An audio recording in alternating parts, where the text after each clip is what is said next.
بسم اللہ الرحمن الرحیم۔ السلام علیکم ناظرین، واقعہ کربلا کے بعد اسیران کربلا کو کوفہ و شام لے جایا گیا۔ راوی کہتا ہے کہ جب بدبخت لشکر ابن زیاد سر مبارک امام حسین علیہ السلام اور ان کے اسیر اہل بیت علیہ السلام کو لے کر شام میں داخل ہوا تو دمشق کے قریب جناب ام کلثوم السلام اللہ علیہ شمر سے مخاطب ہوئیں اور کہا کہ اے شمر، ہمیں اگر شہر کے بیچ سے لے جانے چاہتے ہو تو اس دروازے سے لے جاؤ جہاں تماشائیوں کا ہجوم کم ہو، یا ان سپاہیوں سے کہو کہ شہداء کے مقدس سروں کو محملوں سے باہر نکال کر ہم سے دور لے جائیں، کیونکہ ہم پر پہلے ہی لوگوں کی اتنی نگاہیں پڑی ہیں کہ ہماری بے حد رسوائی ہوئی ہے، جبکہ ہم اسیر کی حالت میں ہیں۔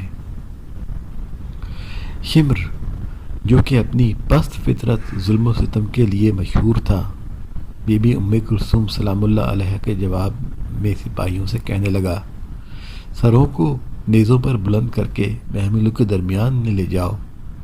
اسی حالت میں اسیران اہل بیت سلام اللہ علیہ کو تماشائیوں کے ہجوم کے درمیان سے گزارتے ہوئے دمشق کے مرکزی دروازے سے داخل کیا گیا اور شہر کی جامع مسجد کے دروازے کے باہر ٹھہرایا گیا۔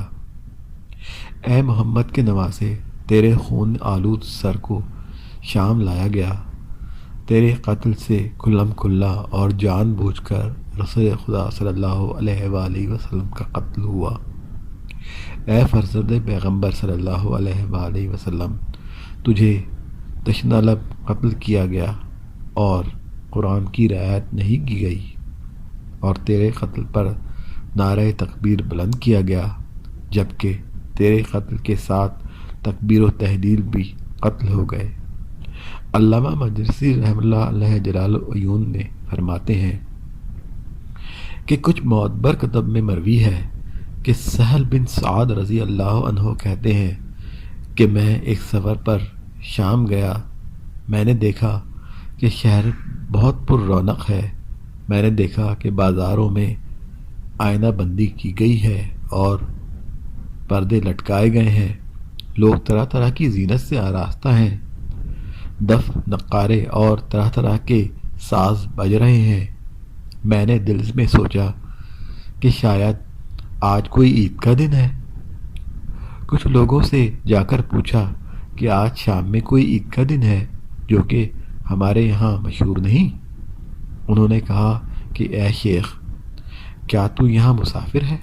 میں نے کہا کہ میں سہل بن سعد ہوں اور مجھے رسول اللہ صلی اللہ علیہ وآلہ وسلم کی خدمت کا شرف حاصل ہے۔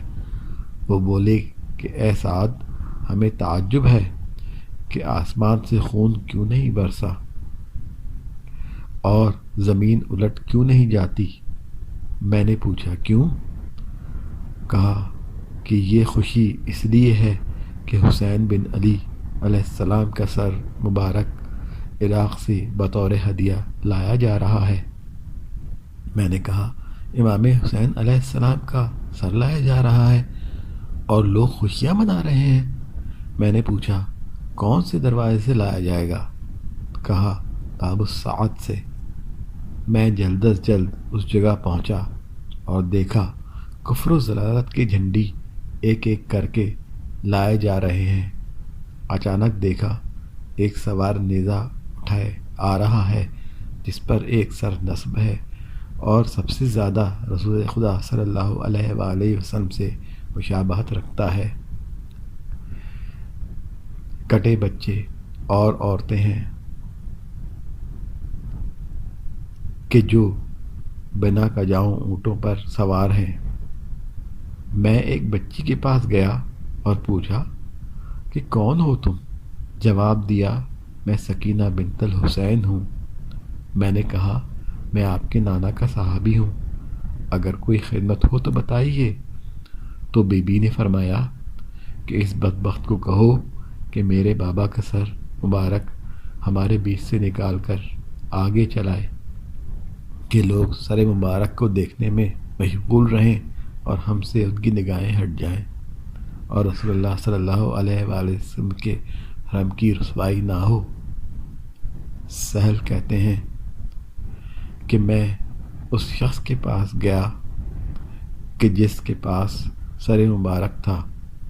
میں نے اس کو کہا کہ کیا ایسا ہو سکتا ہے کہ تو مجھ سے 400 سرخ دینار لے اور میری ایک حاجت پوری کرے؟